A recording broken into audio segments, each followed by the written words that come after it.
لک افریقہ policy جو مرتب کی ہے، جس کے تحت افریقہ کے جو جتنے بھی ممالک ہیں ان کے ساتھ رابطے مزید بڑھانے کی بات کی گئی،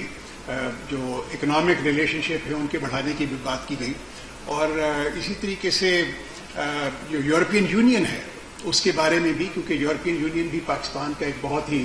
ایک اہم پارٹنر ہے، اور یورپین یونین نہ صرف اہم پارٹنر ہے بلکہ یورپین یونین کے ساتھ پاکستان کے جو معاشی تعلقات ہیں اس میں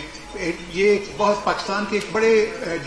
بہت بڑے پارٹنرز میں مرج ہوتے ہیں جہاں تک ہماری ٹریڈ اور انویسٹمنٹ کی ہے۔ اسی طریقے سے جس طرح سے چین کے ساتھ ہمارے بڑے قریبی معاشی تعلقات ہیں، اسی طریقے سے امریکہ کے ساتھ بھی ہیں، اور آپ کو یہ جان کے خوشی ہوگی کہ ان تمام ممالک کے ساتھ پاکستان کی جو ٹریڈ ہے وہ اس میں کافی بڑھاوا ہے پچھلے چند برسوں میں۔ مثلا کسی زمانے میں امریکہ کی جو ہمارے ساتھ جو ٹریڈ تھی وہ صرف $9.5 بلین تھی، اور جو کہ بڑھ کے اب وہ کچھ 11.5 اور 12 بلین کے درمیان پہنچ چکی ہوئی ہے۔ اسی طریقے سے GCC کی کنٹریز، پاکستان کی جو موجودہ حکومت ہے اس نے ایک بہت ہی ریولوشنری سٹیپ اٹھایا، اور وہ ریولوشنری سٹیپ تھا یہ اسپیشل انویسٹمنٹ فیسیلیٹیشن کونسل کی صورت میں۔ یہ جو اسپیشل انویسٹمنٹ فیسیلیٹیشن کونسل ہے اس کا بنیادی مقصد یہ تھا کہ تمام جو انٹرنیشنل انویسٹرز ہیں اگر ان کو کوئی مشکلات درپیش تھیں انویسٹمنٹ کرنے کی پاکستان کے اندر، تو ان تمام مشکلات کو دور کیا جائے، اور اس کا جو میجر اسکوپ تھا وہ کافی اہم ایریاز میں تھا۔ مثلا ایگریکلچر تھا، اس کے اندر مائننگ اور منرلز تھے، اس کے اندر انرجی سیکٹر کی اپنا اس میں تھی وہ جو اپنا اس میں، اور اسی طریقے سے کافی اور سارے اس کے اندر ایریاز ہیں جس کے اندر انویسٹمنٹ۔ اور آپ کو یہ جان کے خوشی ہوگی کہ جو اسپیشل انویسٹمنٹ جو فیسیلیٹیشن کونسل کے انعقاد کے بعد کافی سارے جو ہمارے ممالک ہیں، GCC کے ممالک ہو گئے، باقی انٹرنیشنل کمیونٹی، ان کی طرف سے ایک بہت ہی انٹرسٹ کا اظہار کیا گیا ہے کہ اس کے اندر انویسٹمنٹ، کہ پاکستان میں انویسٹمنٹ ہوگی۔ ایک جو اسپیشل انویسٹمنٹ فیسیلیٹیشن کونسل میں کی جو خاص بات یہ ہے کہ یہ بھی آپ ایک طریقے سے سمجھ لیجئے کہ یہ ایک بہت ہی اہم قدم ہے جو ایز آف ڈوئنگ بزنس ہے ان پاکستان کے اندر۔ مثلا وہ ایک جو ون ونڈو آپریشن جس کو کہتے ہیں کہ جی بالکل اسی کے حساب سے جتنے بھی انٹرنیشنل انویسٹرز ہوں گے وہ آ کے پاکستان میں بہت بآسانی کاروبار سیٹ اپ کر سکیں گے، اور ان کو تمام سہولیات وہ میسر ہوں گی جو کہ ایک جس کے وہ حقدار ہیں، جس کے لیے وہ اپنا ڈیمانڈ کرتے رہ گئے ہیں۔ ابھی پرائم منسٹر صاحب نے تھوڑی دیر پہلے یہ اناؤنس بھی کیا ہے، اور وہ بھی اسی کانٹیکسٹ کے اندر ہے کہ بزنس کمیونٹی جہاں سے بھی وہ آئے گی پاکستان میں انویسٹمنٹ کرنے کے لیے ان کو لانگ ٹرم ویزا بھی دیے جائیں گے۔ اس کے علاوہ ہم نے بریفنگ دی پاکستانی ڈائسپورا کے بارے میں، ایکٹیو پبلک ڈپلومیسی کے بارے میں، ٹریڈ ڈپلومیسی کے بارے میں کہ کس طریقے سے ہم نے اپنے مشنز وہ ٹریڈ ڈپلومیسی میں وہ اپنا انگیج کر رہے ہیں انٹرنیشنل بزنس کمیونٹی کو، اور اس کے اندر خاص طور پہ جو اس وقت فوکس ہے ہمارے جو مشنز کا وہ یہ ہے کہ اسپیشل انویسٹمنٹ فیسیلیٹیشن کونسل کو اس کی زیادہ سے زیادہ آگاہی ڈیولپ کی جائے اپنے جہاں بھی وہ اپنے ممالک میں تعینات ہیں، ان کو ہم نے سارا مٹیریل بھجوا دیا ہے اور وہ سارا ان کو کر دیا۔ ایک اور چیز جو کہ جس کا بہت ذکر ہوا وہ یہ ہے کہ ہمارے ڈائسپورا اور ہمارے جو special assistant to the prime minister ہیں وہ اپنا اس کے بارے میں آپ کو بتائیں گے کہ وہ بھی ایک بہت ہی اہم ہمارے لیے ایک ریسورس بیس ہے، ہمارے لیے ایک بہت بڑا سرمایہ ہے۔ بلکہ جتنی بھی ہماری ڈپلومیٹک ایفرٹس ہوتی ہیں، میری تعیناتی امریکہ میں بھی رہی ہے، یورپ میں بھی رہی ہے، اور میں آپ کو یہ بتاتا چلوں کہ پاکستانی ڈائسپورا نے جس طرح سے اپنے اڈاپٹڈ ملک کی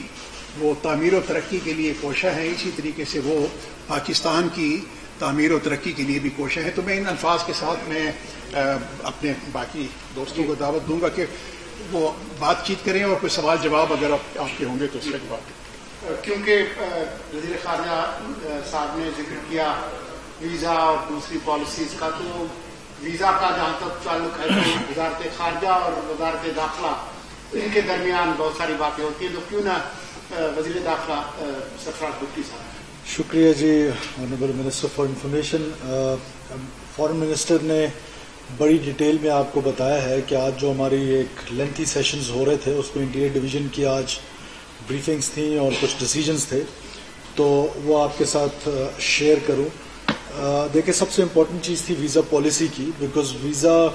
پالیسی مرتب نہیں ہو پا رہی تھی بڑے عرصے سے، اور اس ویزا پالیسی کے لیے انٹیریئر ڈویژن نے بڑی محنت کی ہے اور اس کو بزنس فرینڈلی بنایا ہے. اس کے جو امپورٹنٹ پوائنٹس ہیں وہ میں آپ کو بتا دوں کہ نمبر 1 از کہ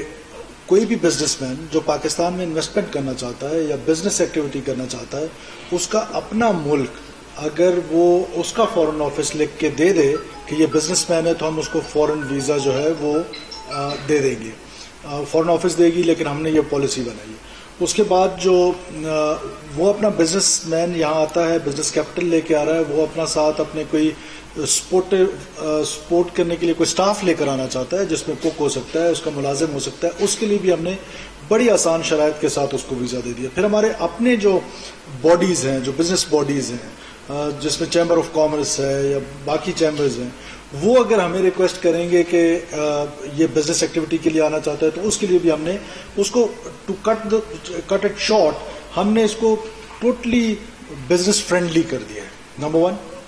نمبر 2، آپ کو پتا ہے کہ ہماری ایک اینٹی اسمگلنگ پہ ایک زبردست قسم کی ڈرائیو چل رہی ہے، جس میں ایف سی ہے،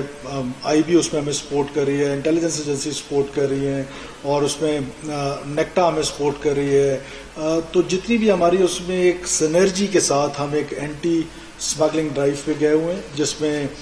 ڈالر کی اسمگلنگ ہے، جس میں کھاد کی اسمگلنگ ہے، جس میں چینی کی اسمگلنگ ہے، جس میں آئل کی اسمگلنگ ہے، تو یہ ویٹ کی اسمگلنگ ہے. یہ اس سے ملک بلیڈ ہو رہا تھا اور یہ بڑے عرصے سے یہ اسمگلنگ جو تھی یہ ہو رہی تھی، اور پھر بالخصوص جو افغان ٹریڈ تھا اس کے حوالے سے بھی اس پہ بھی اسمگلنگ کے بہت سارا آنسر تھا. تو ان ساری چیزوں کو ایک سنرجی کے ساتھ تمام ایجنسیز، اس میں پروونشل گورنمنٹس، فیڈرل گورنمنٹ کی جو ایجنسیز ہیں، سب نے اکٹھے ہو کے اس کے خلاف ایک ڈرائیو شروع کی ہے. وہ آپ کی نظر سے گزر رہا ہوگا، اور مزید اس میں آنے والے دنوں میں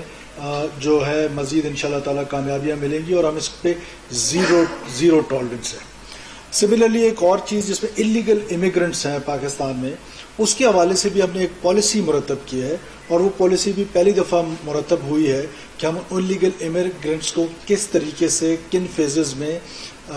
واپس بھیجیں گے ان کے اپنے وطن میں، اور وہ کس بنیاد پہ یہاں رہ رہے ہیں. تو وہ ساری چیزوں کی ایک پالیسی مرتب ہوئی ہے. اور اس کے علاوہ نادرا کو لے کر کہ نادرا اس وقت نو ڈاؤٹ کہ ایک بڑا ٹرمنڈس کام کر رہا ہے کہ 78% رجسٹریشن ہے اوور آل. ہماری جتنی بھی پاپولیشن ہے اس کا 78% رجسٹرڈ ہے، جو ورلڈ میں ہائیسٹ شمار کیا جاتا ہے، ہائیسٹ ٹاپ 10 میں شمار کیا جاتا ہے. لیکن ہمیں پرائم منسٹر نے آج ٹاسک کیا کہ اس کو ہم نے لے کے جانا ہے 95-96% پہ، اور اس کے لیے ہم نے ایک ٹاسک فورس بنائی ہے جو نادرا کے ساتھ ہم ہر کوارٹرلی ہم اس پہ بیٹھیں گے اور ان کو مزید انہانس کریں گے. اور اس میں نادرا جو ہے وہ موٹر بائکس یونٹس بنا رہا ہے اور موبائل یونٹس اضافہ کر رہا ہے، جس سے وہ گھروں میں جائیں گے اور رجسٹر کریں گے. خاص طور پہ جو انفینٹ یا اسکول گوئنگ بچے ہیں ان کے لیے ہم نے مینڈیٹری کر دیا ہے کہ وہ جب بے فارم ہوگا ان کے پاس تو اسکول میں ایڈمیشن ملے گا. تو یہ وہ میز ہیں جس پر کام ہو رہا ہے، اور ہمارا خصوصی فوکس ہے لا اینڈ آرڈر کے حوالے سے. ٹیررزم کے حوالے سے جو ہمیں چیلنج ہے، میں سمجھتا ہوں کہ یہ اتنا بڑا چیلنج نہیں ہے. اس سے پہلے بھی ملک نے اس چیلنج کو فیس کیا ہے. ہمارے سیکورٹی فورسز نے، ہماری فوج نے، ہماری عوام نے اس چیلنج کو فور فرنٹ آ کے لیا ہے، اور ہم نے دہشت گردوں کو اس سے پہلے بھی اس جنگ میں شکست دی ہے. اور مجھے یقین ہے کہ انشاءاللہ تعالی ہمارے اندر یہ کیپیسٹی موجود ہے کہ ہم ان دہشت گردوں کو